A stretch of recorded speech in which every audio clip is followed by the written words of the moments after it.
जो भगवान नाम जप करते हैं, जो सद आचरण करते, शास्त्र विरुद्ध आचरण असद आचरण है और शास्त्र के अनुकूल आचरण सद आचरण है। सद आचरण, सद भाषण, सद चिंतन, उसे सत्य कहते हैं। जिसका वचन, कर्म और मन संकल्प विकल्प आदि सत्य के अंतर्गत करे, वही सत्य है। और मक्रोध हो, जब आपका साधन बनेगा तो आपको गुस्सा आने लगेगी। यह अनुभव की बात कह रहा हूं। जब ठीक साधन बनेगा तो बिल्कुल चिड़चिड़ाहट स्वभाव में आने लगेगी, असहनशीलता। बस इसी को समन कर जाना है सहनशीलता के द्वारा। थोड़ी सी भी बात सहन नहीं होती, वो एकदम क्रोध करने लगता है, क्योंकि उसके अंदर ऊर्जा शक्ति का संचार होता है, पावर बढ़ता है भजन से। और पावर बढ़ता है तो फिर नम्रता के द्वारा, सहनशीलता के द्वारा, तितिक्षा के द्वारा, क्षमा के द्वारा इस पावर को बचाया जाता है, पचाया जाता है, नहीं तो बहुत जल्दी छीन हो जाता है। आप देख लेना, सही भजन चल रहा है, ठीक आचरण है आपके, तो पहला दोष पैदा होगा ये असहनशीलता। अगर बात करें तो एक चिड़चिड़ाहट सी होगी, एक अच्छा नहीं लगेगा। जरा सा कोई गलती कर दे तो एकदम कड़वा स्वभाव, इसको शासन में ले। ये होता है, खुद अनुभव की बात कह रहा हूं, होता है। इसलिए कहा कि गुरुजनों की सेवा, सत्य आचरण, सत्य भाषण, सत्य विचार, और फिर कहा मक्रोध हो, अक्रोध, क्रोध ना करना। क्रोध के बहुत से आपके सामने उपाय भेजे जाएंगे जिससे आपको गुस्सा आ जाए, पर आप गुस्सा न कीजिएगा, नहीं तो आपका जो भागवतिक पावर बना है वो क्षय हो जाएगा। बाबा तो इतनी जोर की बात, उड़िया बाबा कहते हैं कि यदि क्षय करना है किसी को तो गुस्सा दिला दो। किसी के तप को क्षय करना है तो उसे गुस्सा दिला दो, और वो गुस्सा हो गया तो 1 महीने के भजन की ऊर्जा शक्ति क्षीण हो जाएगी। भजन तो नष्ट नहीं होता, लेकिन उससे जो अनुभूति होनी चाहिए वो नहीं होगी। सोचो, साल में 12 बार गुस्सा कर लिए तो बचा क्या आपके पास? इसलिए कौन सी दो रहा है, कहां अनुभूतियां हो रही? सहनशीलता के द्वारा क्रोध का त्याग कर दे, गुस्सा त्याग कर दे। बहुत जल्दी गुस्सा आती, और गुस्सा आते ही मन में प्रतिकूल चिंतन होने लगता है। भजन है और प्रतिकूल चिंतन हुआ, कहीं हो गया तो तुम्हारा भजन रुक जाएगा, तुम्हारा भजन का प्रभाव क्षीण हो जाएगा, आगे भजन की उन्नति नहीं होगी। इसलिए बहुत संभल के किसी से गुस्सा मत करो। अब आएगा गुस्सा, माया ऐसे संयोग भेजेगी कि गुस्सा आ जाए, पक्का सहन कर जाओ। बहुत कठिन है सहन करना। अच्छा, आप जा रहे हो, कोई थूक दे आपके ऊपर, अरे 1 बार थूक दे, 2 बार थूक दे, 100 बार थूका एकनाथ जी के ऊपर। वो गंगा स्नान करके, गोदावरी जी का या गोमती जो भी वहां हो, महाराष्ट्र में कौन है, गोदावरी गंगा, तो वहां स्नान करके और बार बार ऊपर से गली में थूक देता। 100 बार थूका, नीचे उतर कर आया, साष्टांग दंडवत हुआ, गलती हुई, 100 बार थूका। बोले भैया तेरे जैसा कृपालु कौन होगा, 1 दिन में 100 बार स्नान करवा दिया, वैसे 1 दिन में 1 बार होता, लेकिन 100 बार तेरी कृपा से। बिल्कुल गुस्सा नहीं आया। कुछ लोगों ने तो पैसा दे के एक आदमी को लगाया, एक पंडित जी थे, उनसे कहा कि अगर आप एकनाथ जी को गुस्सा दिला दें तो इतनी आपको मुद्रा दे देंगे। घर गए तो अतिथि आए, उन्होंने सम्मान किया। जब उनकी पत्नी परोसने लगी तो पीठ में चढ़ गए। कुछ तो गुस्सा आएगा इनको, तो उनका बहुत संभाल के देखो, पीठ से गिरने ना पावे, इनको कोई कष्ट ना होने पावे, संभाल के। पत्नी का हम पहले से सावधान है, आप चिंता मत करो। तो उन्होंने सोचा ये तो फिर भी क्रोध, कितना उन्होंने उपद्रव किया। जब उपद्रव से बिल्कुल गुस्सा नहीं तो उनका थोड़ा गुस्सा हो जाते तो मुझे वो इतनी मुद्रा देकर भेजा गया। बोले भैया क्षमा करो, पहले बता देते कि हम मुद्रा के कारण आए हैं तो हम थोड़ी गुस्सा दिखा देते, जिससे तुम्हें मुद्रा मिल जाती। क्रोध नाम की चीज नहीं। जिन महापुरुषों ने भगवत साक्षात्कार किया, अक्रोध रहे हो, क्रोध नहीं। क्रोध होने से तप क्षीण हो जाता है। क्रोध बिल्कुल नहीं करना चाहिए, पर ध्यान रखना, जब क्रोध दिलाया जाए उस समय यह ध्यान रहे कि हमारे सामने प्रश्न उपस्थित किया गया कि हमें क्रोध नहीं करना है, और ये क्रोध कराएगा तो बच सकते हो, लेकिन उस समय माया आपको ये याद नहीं रहने देगी। उस समय फिर आपको गुस्सा आ ही जाएगा, पक्का आ जाएगा। क्रोध दिलाने वाली लीला आपके सामने साधकों को प्राय होती रहती है, अगल बगल से आसपास से कहीं। गुस्सा नहीं करना, शांति से निर्णय करो। तुम्हारी परीक्षा हो रही, तुमको सहनशील बनकर आगे बढ़ना है। और फिर दान में उचर, ये सबके अंदर होना चाहिए। देत लेत मन संकन धरे, बल अनुमान सदा हित करे। दूसरों को अभय दान से बढ़कर के कोई दान नहीं है, ये सबको ही दे सकता है, सबको करना चाहिए। किसी भी जीव को मन से, वचन से, कर्म से हमारे द्वारा दुख ना पहुंचे, ये सबसे बड़ा दान है, अभय दान इसे कहते हैं। और इस अभय दान को पूर्ण निर्भयता में बदलने के लिए नाम दान है, इससे बढ़कर और कोई दान नहीं। नाम दान, किसी को भी नाम सुनाना। राधा राधा जब हम जोर जोर से बोलते जय जय श्री राधे श्याम, तो सबके कानों में नाम पड़ता है और उस नाम का हमें पुण्य मिलता है, हमारा भजन आगे बढ़ता है। इसलिए जोर जोर से नाम कीर्तन हो रहा है, जहां से आप गुजर रहे हो वहां। और जब कभी कहीं भी बैठे हो, बातचीत हो, तो बीच बीच में अभ्यास बना लो। राधा, अच्छा राधा राधा राधा राधा, अच्छा ऐसे बात करना सीखो। है ऐसे अपने मुरारी भाई हैं, वो जब बात करें राधा राधा राधा राधा, हमें बहुत अच्छा लगता है शुरू से। ये नहीं कि आज से, शुरू से जब कोई बात विनोद की हुई या कोई भी बात हुई या कोई आश्चर्यमय बात, राधा राधा राधा, ये बहुत अच्छा स्वभाव है। हमें लगता है सबको बनाना चाहिए, सत्संग में नहीं, बीच में। हाँ, अब सब शुरू हो गए राधा बीच में, तो ऐसे नहीं। वो जब बात परस्पर हो रही हो तब उस समय राधा राधा, बहुत मंगल। हम उपासक से बात अगर कभी करते तो यही देखते इसने कितनी बार नाम जपा, कितनी बार नाम लिया।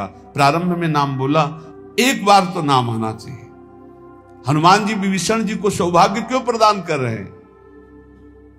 अंदर से आवाज आई, राम राम राम नाम तेहि सुमिरन कीन्हा, हृदय हरसि कपि सज्जन चीन्हा, यही सन हठ करी हो पहचानी, साधु ते होय न कारज हानि।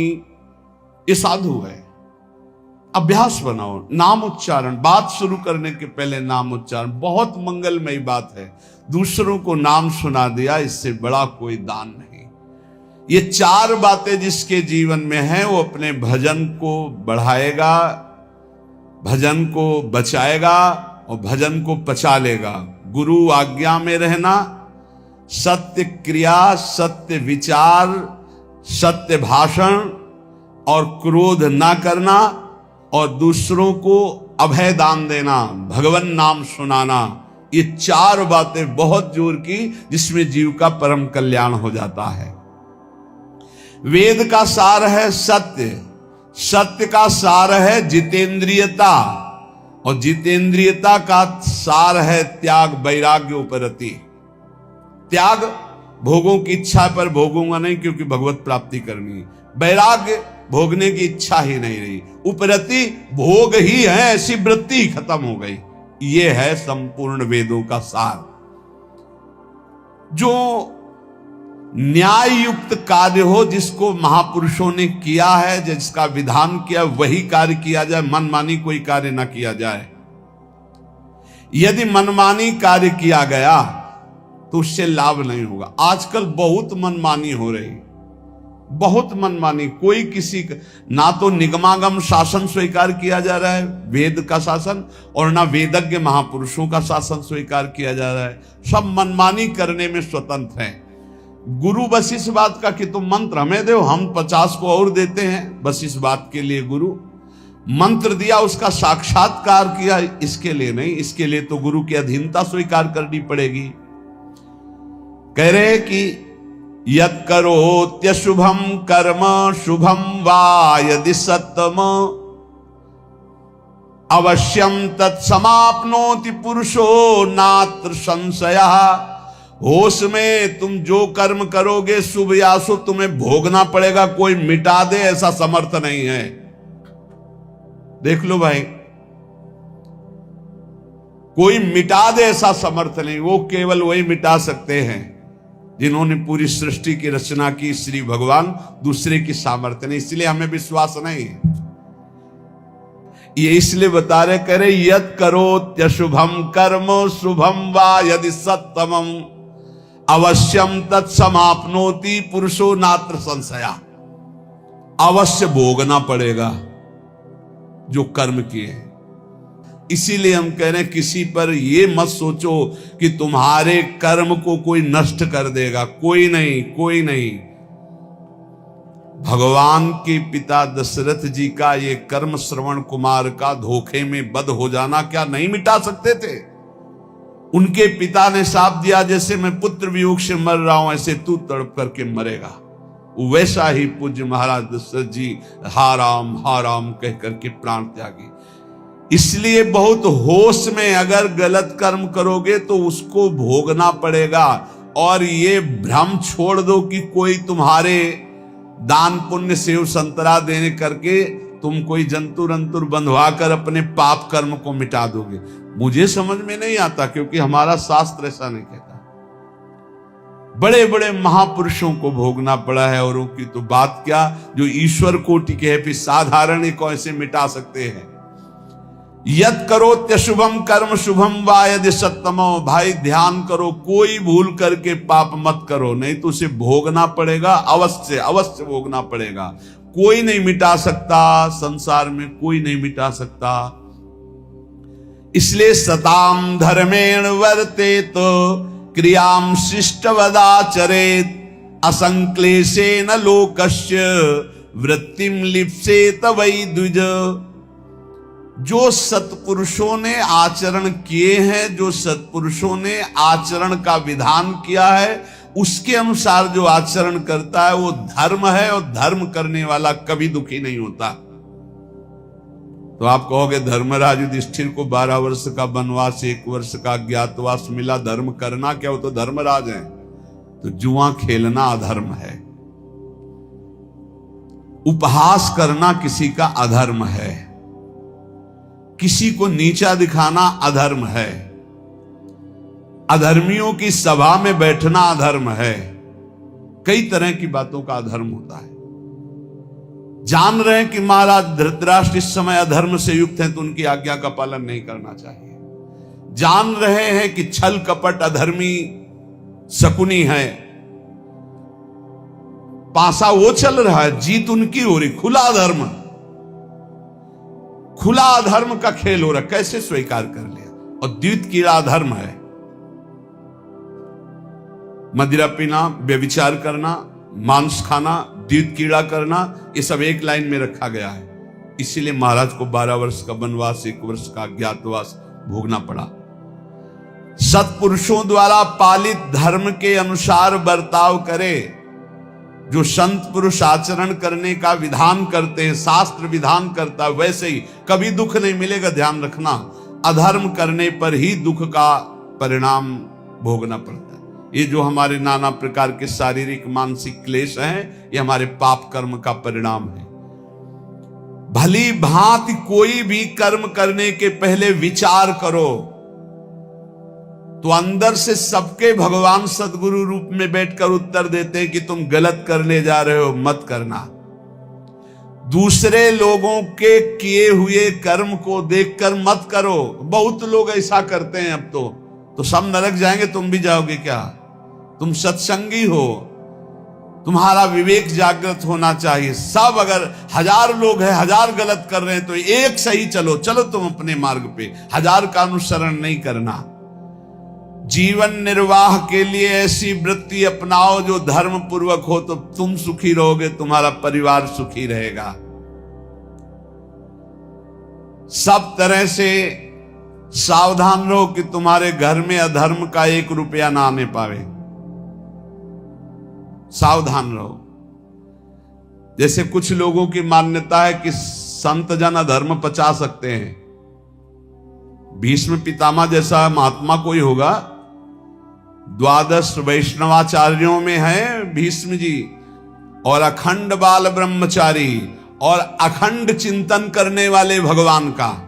और दुर्योधन का अन्न खाया, उन्होंने स्वीकार किया, बताया द्रौपदी को कि उस समय मेरी बुद्धि निर्णय करने में असमर्थ थी, क्योंकि मैं दुर्योधन का अन्न खाया था। अगर अधर्म का रुपया चला जाए तो महात्मा की भी बुद्धि को कमजोर कर दे, भ्रष्ट कर दे, फिर गृहस्थों की बात क्या। अधर्म के धन से बचना चाहिए। अधर्म का अन्न जो है वो बहुत हानिकारक है, इसलिए गृहस्थी में ये लोग सोचते रुपया आना चाहिए, चाहे जैसे आवे। फिर जो रुपया आया 1 लाख, और फिर घर में जो 10 लाख निकालने का वो बनाएगा हिसाब किताब। अमुक को ये रोग हो गया, अमुक जगह ये नष्ट हो गया, अमुक ये हानि हो गई। इसलिए हमारा शास्त्र कहता है सर्वोपायस्तु लोभस्य, सब उपाय करो कि लोभ से कोई अधर्म का धन ना आ जाए तुम्हारे घर में, सावधान रहना। कितने पवित्र होते हैं पुराने लोगों के विचार। हमने देखा है एक बार 100 रुपया का अन्न बिका और 110 रुपया आ गए। अब सोचो 100 रुपया का अन्न और 10 रुपये आ गए तो काफी लाभ की बात है। लेकिन जब वहां गिना गया घर में और 110 आया तो जो घर के मालिक थे उन्होंने कहा बिल्कुल इसी क्षण जाओ और ये पूरा रुपया उनको दिखाओ कि इसमें 10 का एक नोट ज्यादा था, ये 100 देखो है, आपने रुपए दिए, हमारा 100 का अन्न बिका, 10 वापस करके आओ। 10 वापस करके जब आए तब धर्मात्मा पुरुष के घर में ही भगवत भजन सुख शांति किस तरह की, भले अर्थ की अव्यवस्था हो लेकिन धर्म की व्यवस्था एक अद्भुत शांति, एक अद्भुत सुख प्रदान करती। नमक रोटी खाओगे चैन से सोओगे। अगर अधर्म का भाव होता तो बोले अब हम तो बेचा है भाई, 110 आ गए, वो तो चलो 10 ज्यादा ही आ गए, वो निकलेगा कहीं ना कहीं से, किसी को परेशान करेगा। इसलिए कहा तुरंत हटाओ इसको।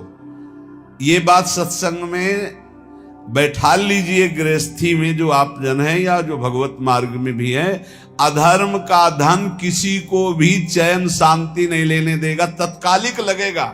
इतना आ गया यार सब ठीक है, सब ठीक नहीं, अब आतंक मचाएगा वो, अब दुख देगा। इसलिए उपाय करना चाहिए अपनी इंद्रियों को पावन करने वाले तप का। उपाय करना चाहिए किसी भी तरह से हमारे घर में अधर्म का धन ना आवे, इसका उपाय करना चाहिए। भवसागर समुद्र से इससे पार होने का, भगवत प्राप्ति का, क्रूरता का जो अभाव, परम धर्म का आचरण, उत्तम व्रत महापुरुषों द्वारा आचरित और सर्वोत्तम ज्ञान इस समस्त पापों का नाश कर देता। सर्वोत्तम ज्ञान भगवान श्री कृष्ण चंद्र जो गीता जी में कहते हैं, हे अर्जुन, यदि तुम ज्ञान को प्राप्त हो जाओ तो तुम्हारे सारे के सारे जन्म जन्मांतर के पाप नष्ट हो जाएंगे। अपि चेदसि पापेभ्या सर्वेभ्या पाप कृतमः सर्वम ज्ञान प्लवेनैव ब्रजिनम संतिष्यसि। अगर तू सब पापियों में भी अधिक पापी है तो भी तू ज्ञान के द्वारा निसंदेह संपूर्ण पाप समुद्र से अच्छी तरह तर जाएगा, पक्की बात है। अपि चेदसि पापेभ्या सर्वेभ्या पाप कृतमः। पाप करने वाले की 3 श्रेणियां होती हैं। एक होती पापकृत, मैंने पाप किया, पाप करने वाला, और एक होता है पाप कृतर, 2 पापी उनमें से एक अधिक पाप करने वाला। तीसरा होता है पाप कृतम, समस्त पापियों में सबसे बड़ा पापी।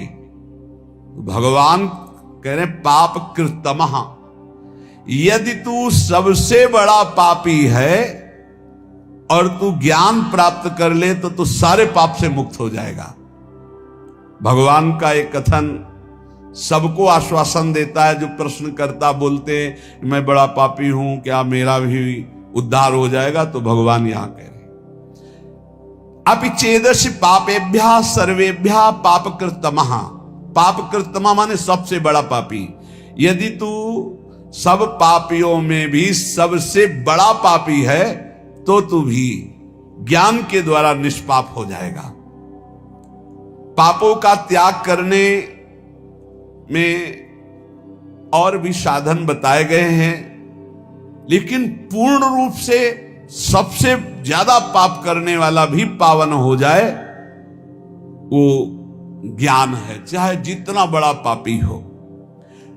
वर्तमान का पाप, पुराना पाप, ये सब मिलकर भारी संकट पैदा करते, भारी दुख पैदा करते हैं। पुराने पाप बाधा रूप में आते हैं, वर्तमान का पाप जलन, डिप्रेशन, विक्षेप ये तत्काल देते हैं। पुराना पाप बाधा पहुंचाता है। आप सही ढंग से चल रहे हो भगवत मार्ग में और आया है एकदम टांग मारी के सब उलट पलट कर दिया। अब उस समय भगवान का दृढ़ भरोसा, नाम जप, तो फिर संभल सकता नहीं। ऐसी टांग मारता है बिल्कुल नष्ट ही कर देता है। पुराना पाप पूर्व जन्म का ऐसा आता है, संभल के रहना चाहिए। बड़े बड़े को देखा फिसलते हुए। वर्तमान का पाप विक्षेप पैदा करता है। जैसे आपसे कोई गलती हो गई तो अब भजन में विक्षेप पड़ेगा। आपसे वर्तमान में कोई अब अशांति पैदा हो, जो ज्यादा मनमानी आचरण करोगे तो मन संकल्प विकल्प इतना सोच में चला जाएगा कि फिर आपको लगेगा कि वो क्या कहते हैं, वही जो मानसिक रोग होता है, डिप्रेशन आ गया। ये वर्तमान के पाप, वर्तमान में आप पापाचरण कर रहे हैं इसलिए ऐसा हो जाता है। जिसे आप जानते ही नहीं कि आप पापाचरण कर रहे हैं, वो पापाचरण है। यदि वर्तमान का पाप छोड़ दे तो बुद्धि शुद्ध हो जाए तो पूर्व के पाप को भोगने में कोई परेशानी नहीं होती। ये बात, ये जो पूर्व का पाप आता है ये दंड रोग में आएगा, रोग रूप लेके या विक्षेप रूप के, या कोई घटना बन जाएगा पूर्व का पाप। अब उसे कैसे बचा जाता है? जैसे परमार्थ में आया, मार हाहाकार मचा दिया, उलट पुलट सब कर दिया। अब अपने को पकड़े रहना, जैसे कोई मजबूत सहारा मिल जाए हम उसको पकड़े रहें, ऐसे हमें पकड़े रहना।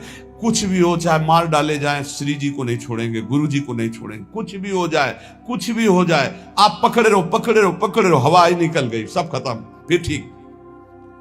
अब वो उसके विरोध में आ गया। इतने दिन भगवान का भजन किया, इतने दिन गुरु की शरण में रहे, यार कोई साथ नहीं देता, सब अपने कर्मों से भोगना ही पड़ता है, सब अपने को संभालना पड़ता है, कहीं कुछ नहीं भक्ति में। अब वो पाप आया था, गिरा के लेता चला गया।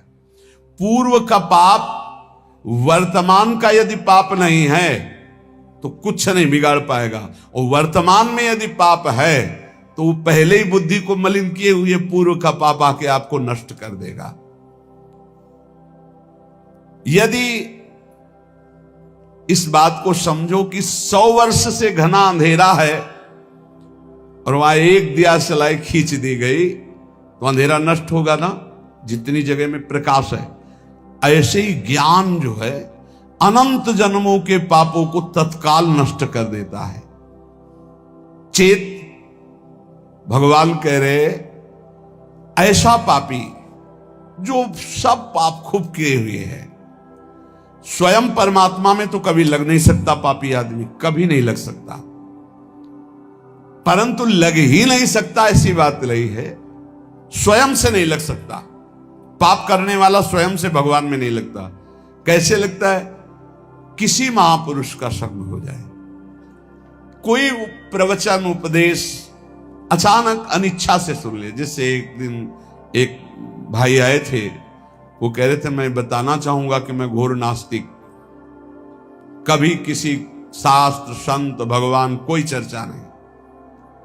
पर एक दिन ऐसे ही कर रहा था तो आपका प्रवचन आया, देखिए क्या नाटक हो रहा है, और खोला, बोले उस दिन से फंस गए, आज तक हम मुक्त ही नहीं हो पा रहे हैं।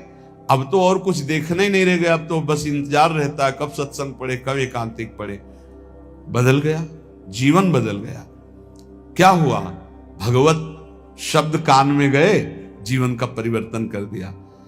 बोले पापी लोग, मनुष्य जो पाप का आचरण करते हैं, वो स्वयं से भगवान में कभी नहीं लग सकते, पर लग ही नहीं सकते ऐसी बात नहीं।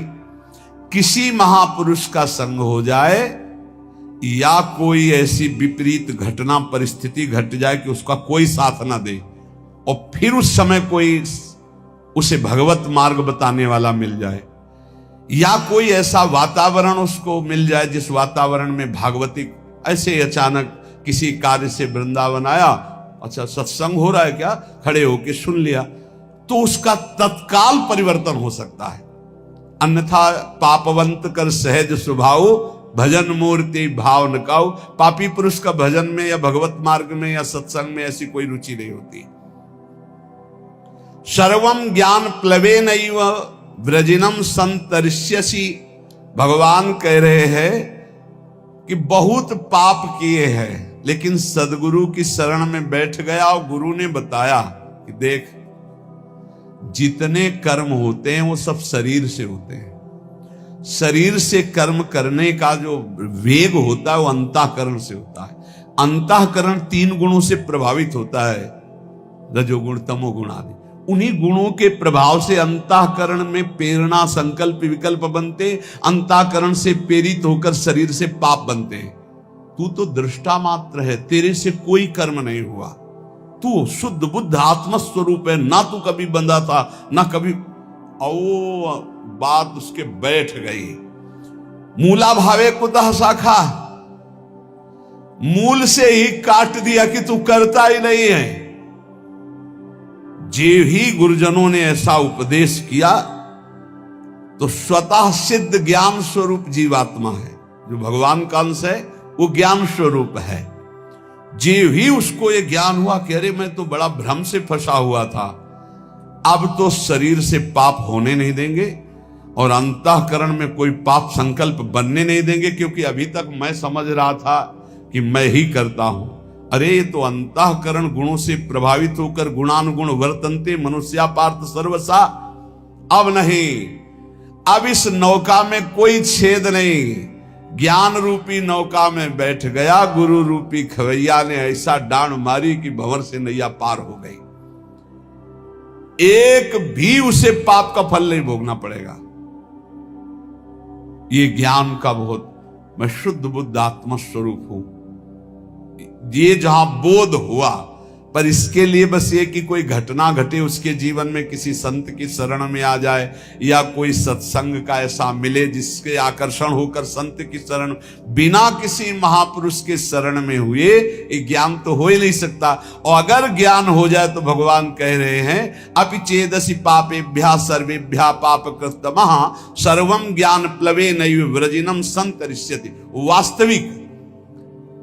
वास्तविक आप सच्ची मानिए, पाप कैसे नष्ट हो जाते हैं। जैसे स्वप्न में हमने 500 कत्ल किए, तो जब जगे तो ना भागवतिक पाप लगेगा और ना भारतीय संविधान में दंड दिया जाएगा कि स्वप्न में तुमने 500 कत्ल किए, चलो तुम्हें फांसी की सजा होगी। कभी ऐसा नहीं हो सकता। ऐसे ही उमा का हूं मैं अनुभव अपना, सत हरि भजन जगत सब सपना। जब ज्ञान हो जाता है तो जैसे स्वप्न का कहीं भी दंड नहीं मिलता, ऐसे ही जागृत अवस्था का किया हुआ कुछ भी कर्म उसको बंधन में नहीं डाल सकता, सब भस्म हो जाते हैं। भगवान की जो भक्ति है, इन्हीं के पुत्र का नाम ज्ञान है।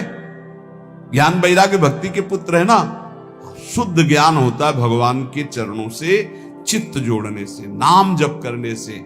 अगर भगवान का भजन ना हो तो शुद्ध ज्ञान नहीं हो सकता।